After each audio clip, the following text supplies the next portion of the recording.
All right, guys. So I am currently working on a project for a client right now. We've actually been working on this project for a while, but we're transitioning from using VoiceFlow to N8N. And so what the project is it's basically just a chatbot that helps renters navigate the eviction process in Massachusetts. Um, I'm just going to do it completely from scratch live right now. I'm going to set up the vector database, upload all the data, set up the agent chatbot, and test it out. So it's not going to be like perfect, but I'm going to spin it up really quickly just to show you how quick and easy it is to get this stuff going, just so you can start playing with it, right? So the first thing I'm going to do is set up my Pinecone index here. So I'm in Pinecone, have a project, whatever. Create index. I'm just going to call it data. Set it up. Text embedding 3 small. Set it. I'm not going to go into like a ton of details, just like explaining what I'm doing. I'm just going to kind of just do it and talk out loud as I go. So obviously, boom, set it up. Super easy. If I was setting up my credentials for the first time, I would just grab my API key from here. But I've already done this, obviously, so I don't need to do it. So I'm going to go back into N8N. And the first thing I'm going to do is, actually, I'll go to Google Drive. So what we want to do is give the chatbot a really good knowledge base so it can provide informed answers, right? And so what we've done is downloaded all the documents that we need. I pretty much extracted the English versions. So what you'll realize is that there's a little bit of like data structuring prior to putting it into the vector database just to get the best results possible. And so basically I pulled out all the English versions, and then I converted all of these into doc.txt files, so text files. And then I moved it into a different folder. So this is like a shared drive. I moved it into my drive, but basically it's the same thing. It's just a TXT file, right? So let's go back into N8N and actually set up the automation that's going to extract the data and put it into Pinecone, right? So trigger manually. I'm going to go to Google Drive. We're going to go to search files and folders.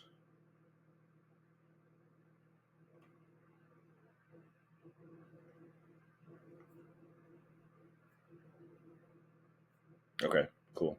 I think it paused out for a second there. Okay, search. We're going to return all, filter, folder, and it's going to be in that folder. So that's the folder we want. Okay, we don't need any other fields. Cool. We're going to test it just so we can pull the data and use it in the next nodes. So those are all of our folders. We're going to open up Drive again. We're going to download files. So we have to, I don't know if there's an easier way to do this, but this is the way that I do it. Basically, just grab the files from Google Drive, download them into N8N, basically. Let's go to schema, grab the ID, and let's get the name. But basically, download it as a file inside N8N and then upload it into Pinecone. Then grab the name. Boom. Okay, that's all we need for that. We'll test it again just to get the data going. This might take take some time to convert it or download it as a file. But as that's going, I'm just going to go ahead and set up the vector credential. I'm using the demo account, and we only have one index in there, data. And then I'm also going to add a namespace, and I'm going to call this all data. So what ends up happening is, like, if you can only retrieve, so let's say that you had like a bunch of namespaces, right, that are segmenting out your data, and you give your agent like access to the database, obviously. If you have the agent just pull data from one namespace, it can only pull data from that namespace. So it's not going to be able to pull data from the whole thing. It's only searching that namespace if you like set it to do so. So if I were to change this to actually, we're actually inserting documents. So we'll get into that later. But actually, we'll get into it now. So like if you're going to retrieve data and you're specifying a namespace, it's only going to search the namespace. It's not going to search all the data. So if you want all the data, like you want it to be, sometimes it searches all the data, sometimes it searches a namespace. You're going to have to kind of duplicate the data in the database. That's what I do for now. I don't know if it's the best way or the most efficient. There's probably dedupe automations out there or systems to set up, but that's how we do it for now, right? It's just create one namespace that's all data, and then create the individual namespaces to bucket them, right? So that's how we do it. But in this case, we're actually inserting document, and then we're going to create a namespace called all data. Cool. Okay, so that download finished. I'm going to attach that here. I'm going to add the embedding model. It's going to be OpenAI. And then remember, we did text embedding 3 small. So that's got to be the same, whether you're using OpenAI or not. Just make sure that those are matching with your database. Type of data is going to be binary. Load all input data, automatically detect MIME type. And then I don't do anything here. I probably should eventually. I think as we get more advanced with this, there'll be more customization to make it better. But for now, this is working for us. So I'm actually going to make these chunk sizes pretty large because it's a decent amount of data, and we just don't want it to be wrong. Okay, cool. So this is it. I mean, I think we pretty much did it. Oh, wait, that's not going to work. This isn't going to work. This is too much information. So let's loop it. It's just like if we put in all these files at once, it's going to break. It's not even that much data, but it's just going to break if we don't loop it. So we're going to loop. So I added a loop. Let's get rid of that. Let's get rid of that. And let's get rid of that. Let's add the loop here. And then let's back there. Let's get a little space. Just a little space. Okay. That should be it. We should be good to go. I'm just going to clear it and run it, and we'll see what happens. I'm pretty sure this should work perfectly fine. So I grabbed all the files. It is now downloading them into TXT files. They're already TXT files in the Google Drive, so this feels like redundant and inefficient. So if anybody has a solution for just taking the files from Google Drive and putting them in the vector store automatically, like as them, let me know. But I mean, this works perfectly fine. Okay, so it's looping through. It's adding each one individually into the vector store. If we go back to the vector store, we should be able to see it happening live. Maybe not. Oh, yeah, there we go. Yeah, so it's starting to get added in here. Right now we're at 59, 75. Cool. So it's all getting added.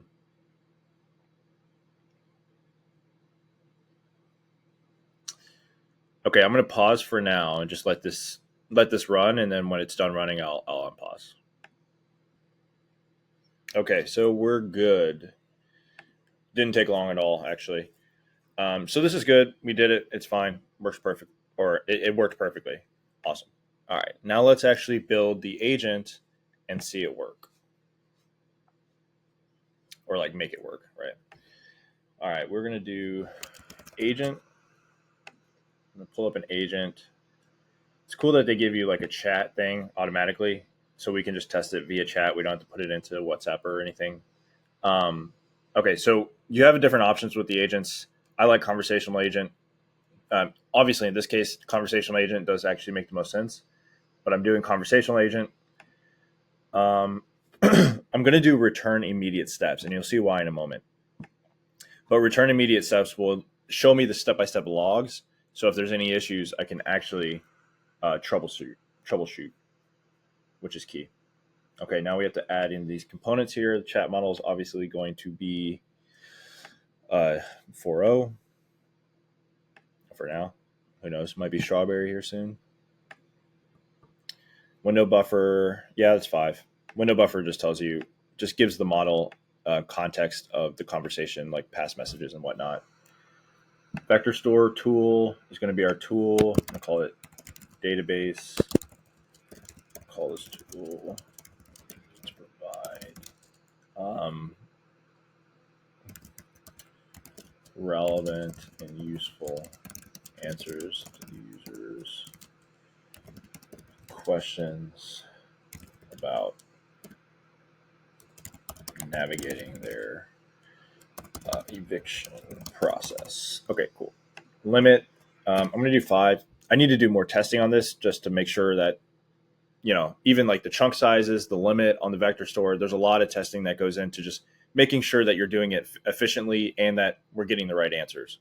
But the first thing is obviously just kind of throw in numbers that I think, educated guess that I think they're going to work. And then we just iterate from there. Vector store, Pinecone, demo, the index is data. I might want to. So what I'll do in the future, not in this video, but what I'm going to do in the future is have I can add this namespace here and make it an expression. So whenever the user asks a question, have it dynamically understand which part of the data it's asking about, and then identify the right namespace and dynamically add that namespace here. So that way it efficiently searches the data.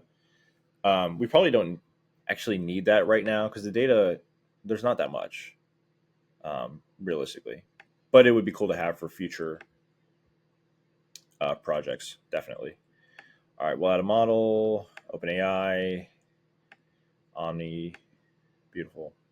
I don't know if you guys have tried Mini before, but it did not work very well for me. So we'll add the embedding model, small. Cool. I mean, I think this is enough to at least start testing it. So let's see. All right, I'm going to ask it. Put this up here. I'm going to ask it. I received a summons and complaint. What should I do now? So a summons and complaint is it's a term for renting and stuff. My examples are going to have to be specific to this use case. Probably have ChatGPT write me out a bunch. Okay, so it gave me step-by-step exactly what I should do, right? Here are the steps you should take. Read it carefully. Deadlines. Deadlines is huge. Another functionality we need to add is allowing them to upload the document and then having the system read the document and identify what kind of thing. Was it a summons and complaint? Was it a motion hearing, something with a motion? I don't know. There's a bunch of different things that could happen, and a bunch of different documents that you could get as you're navigating the eviction process. And then each document you get, there's a series of actions that you can take, right? Like you can settle it, you can go to court, you can just move out, you could just pay, right? There's a million different things you could do. And so people want to speak to an attorney to kind of figure that out. But we can at least get you 80% there, where when you do speak with an attorney, you kind of know what needs to be done and you just have the attorney do it. So anyway, let's look at the logs. So the reason why we do immediate steps is so we can look at these logs more specifically. So it obviously looked at window buffer memory.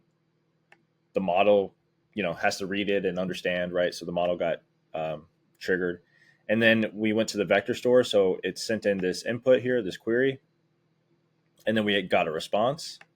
Boom. Pinecone. And then we see the output here. So the model just gave us the output, right?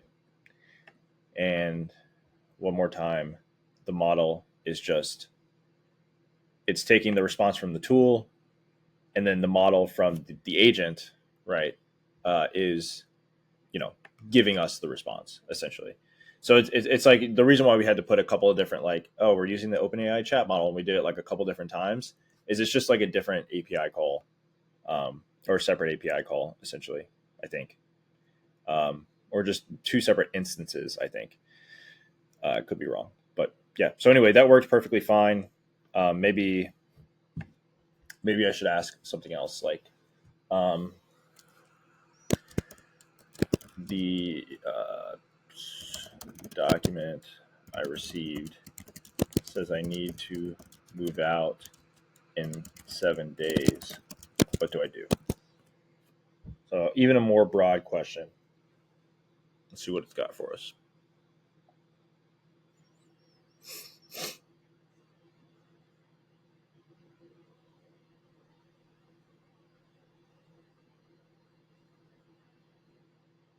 Okay. Review the notice, know your rights, seek legal advice, communicate with your landlord, prepare to move, document everything, consider filing a court motion. Oh yeah, so a motion to dismiss is always an option. I know that for sure. And so if we look at the logs, it's the same structure, right? The model read the message, triggered the vector store, the model for the vector store, read it, got the answer, and then sent it to us, and then it sent it to us, essentially. And then added it to the save context, added it to the window buffer memory at the end of there. So yeah, I mean, this is it. It's like bare bones, but we clearly need to add in details about how to respond, how to talk to people, personalization. We probably need to segment the database a little bit better to maybe get better responses. We probably need to design a flow for the conversation a little bit more. We could also additionally add actions. So let's say someone reaches a point where it's like time to actually connect with an attorney. We need to add an action to, grab an attorney name from the database and send it to them, like the contact information. We need to probably add an action for email, right? Like after this conversation is done, maybe sending a follow-up email that's like, hey, very, very nice talking to you. If you need help, like with, the challenges you're facing right now, reach out to this number, something like that, right? Just some extra actions to make this a little bit more powerful for the end user at the end of the day. But bare bones, this is it. Like we set up the database super quick. We added in all the data. Like granted, it wasn't that much data, but we added in all of the data, and then we set up the agent to chat with the data. That took probably 18 minutes, no time at all. The real time suck, or the real time consuming activities is figuring out the details to make it work really, really well, right? Like anybody, I think now can get an agent spun up like this, to where it's like 80% as good as perfect. But that last 20%, that's really where the difference is made. But at least, you guys know the components, the fundamentals about what's going into this, bare bones. And I'm going to get into more detail and more walkthroughs like these that are more complex with more moving parts, and probably like talk about structure, more in depth beforehand, and then really get into the step-by-step building of these things just in general. But I had to work on this project this morning anyway, figured I would record it, and then hopefully you guys got something out of it. So yeah, that's it.